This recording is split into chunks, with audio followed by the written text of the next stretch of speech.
Oh, hello YouTube, I'm Dapie45 and welcome to my channel.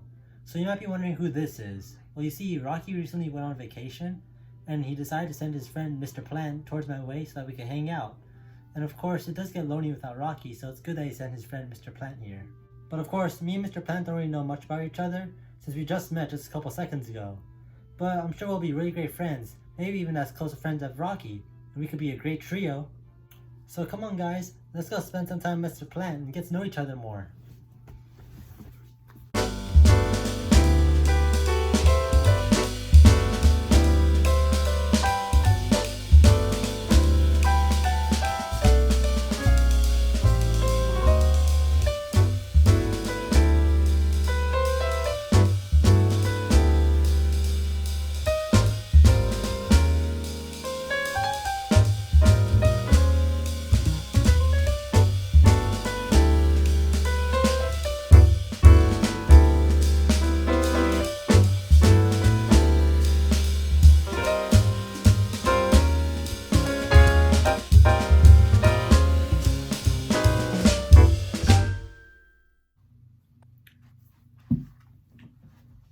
Well, me and Mr. Plant spent some quality time together, and we even did everything in our to-do lists. Well, except for one thing, which is to watch a movie. I think I have a really great movie to watch too. We can watch that movie Little Shop of Horrors that came out in 1960. Since it does have a plant in it, I feel like Mr. Plant would like that a lot. So let's watch this movie.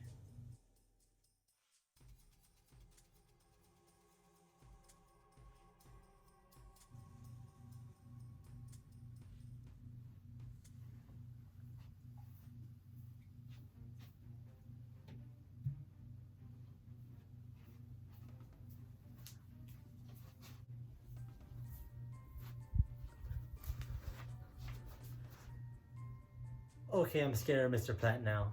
So I'm not sure if Mr. Plant's the same exact plant species that was in that movie, but just to be safe, I'm going to keep an eye on him while I wait for Rocky to come back from his vacation. But of course I do have time before that happens, so I'm going to do a quick review about The Little Shop of Horrors from 1960. This movie follows a man named Seymour as he attempts to keep his job at a flower shop with his brand new exotic plant. However, he comes to find out that this plant thirsts for human blood. This is a very interesting movie. It was released in 1960. However, the plot in it is similar to one that you would see in the show The Twilight Zone. However, there is comedy in this movie, so that's how it makes it different, which is very unique. This movie is considered to be of the comedy horror genre, and I was confused with that at first, but after watching the movie, I come to understand it more, which it is in the title that it's more of a comedy horror instead of just a horror or just a comedy. This movie relies on awkward comedy, which is a very interesting choice because it does work some of the times. However, in some other parts of the movie, it is awkward and instead of funny, and it just isn't the best. But of course, it is still pretty funny, and I have laughed a couple times when I've watched it. The effects in this movie aren't the best since it was released in 1960. However, in the 1980s, they did make a re-release of this movie, but instead they made it a musical and with better effects.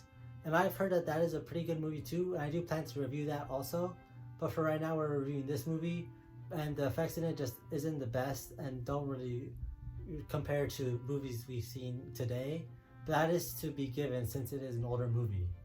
A lot of the characters in the movie seem a little odd, and especially the character of Seymour. He's the main character and you're supposed to feel sympathy for him, but some of the times you just don't because he's just really clumsy and he's just not that good of a person, and it's very weird since he does feed people to this plant, and it's just a little odd sort of character since even in the movie he says he does not want to kill anyone, but he ends up killing a lot of people and feeding it to this plant that wants to eat humans.